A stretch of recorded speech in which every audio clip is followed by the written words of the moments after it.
hubbirde nde mi yetti Allah kawtal hoore ɗum diwal adamawa timmini dogginki cuɓi ɗi ardiɓe hukumaji pamari ɗi nogas e go'o ha jiha kan. ɓawo heɓuki nasaraku ɗum cuɓi ɗi doggine ha les hubbirde nde waɗi heɓiɓe nasaraku man hunnama ha ɓe hokkugiɓe ɗerewol sedaramku dow wiki kamɓe laati ardiɓe hubbirde nde ha hukumaji pamari maɓɓe. Alhaji Abubakar Usman Rilaɓe kanko laati horejo ardiɗo hubbirde mi yetti Allah ha diwal adamawa o nodditiri dow ardiɓe man dow ɓe kula Allah ɓe habda bo ɓe tabbitina jonde jam hakkunde waynaɓe e remoɓe. Warko ko kollay ɓe kula Allah ñande ɓe leñol hawti suttima ko hani gaɗa kula Allah tabbitina gonga ko gatta faɗa duniya. nden bo irin jahal yeso ɗume ya tammata ɓe tan waddugo ngam walluki jonde jam ɗo ko larini hakkunde waynaɓe e remoɓe. mi tammi ɓe koccay hakke gonɗum dow maɓɓe ɓe jippina e ɓe ardi gato ɗum woni hakke on dow maɓɓe hakkude remoɓe e duroɓe joni ɓurna fitinaji man hanji ɗum naftorto ga ɗum ummina tashi hankali. Alhaji Abdurrahman Bobboy sawro gomnajo diwal Adamawa dow ko larini fiji siyasa kanko bo sayo o yalira lamarka o nodditiri derɗiraɓe fulɓe dow taɓe yeba aadi ɗin ɗi fulɓe roni jangen duren ndemen.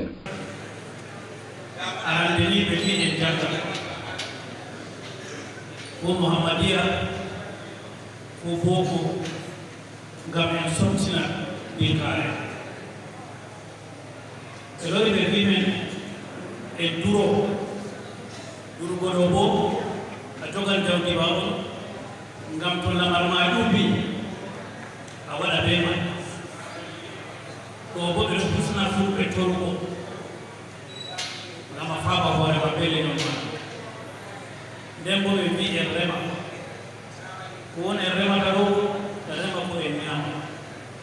a yi kuje tati ɗo en janga en rema nden en dura ɗo ɗo kanjum suɓugo asiri pour haɓe ngam man miɗo ƴonitira mo useni fou enen ɗo en woodi ko en ayna en woodi dotti en woodi fuloroɓe en woodi jawɗi ngam man enen mari ko en aynata tata en jaɓa fitina ngam kala fitina pat an ɓurata torugo woni an ɓurata torugo ɗo bo ngam an mari ko a ayna an hakkilinta fuloroɓe ma be dotti en maɗa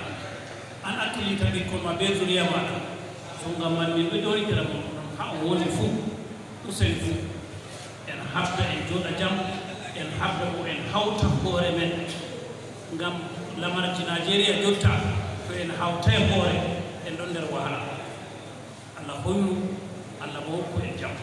Isa Yahaya kanko laati ardiɗo huɓɓirde mi yetti Allah ɗum hukuma pamara Gire kanko bo o wangini no gondal ɓoosingal woni hakkunde waynaɓe e rewmoɓe ha hukuma pamara Gire. Alhamdulillah bana men nasti men dari be himɓe Gire ɓe laari hakkunde remoɓe be duroɓe ɓe heɓi jonde jam ha jotta may men ɗon dow anniya may ɓe heɓi jonde jam sayni men ɓedda darugo an ta matsalaji irin bana ɗo ɓedda nastugo. Laaruki kuɓɓirle fulɓe ɗo ɗuuɗi nden bo kala kuɓɓirde fuu be anniya bonka ngam tabbitinki jonde jam hakkunde leñol suudu baaba e nanta luttuɗe janande. Joni kam semi wi'a ɓe keɓi Allah wawnuɓe hokkuɓe nasaraku. Awwal Bobbo kubaruji kode diga Yola diwal Adamawa leydi Nigeria.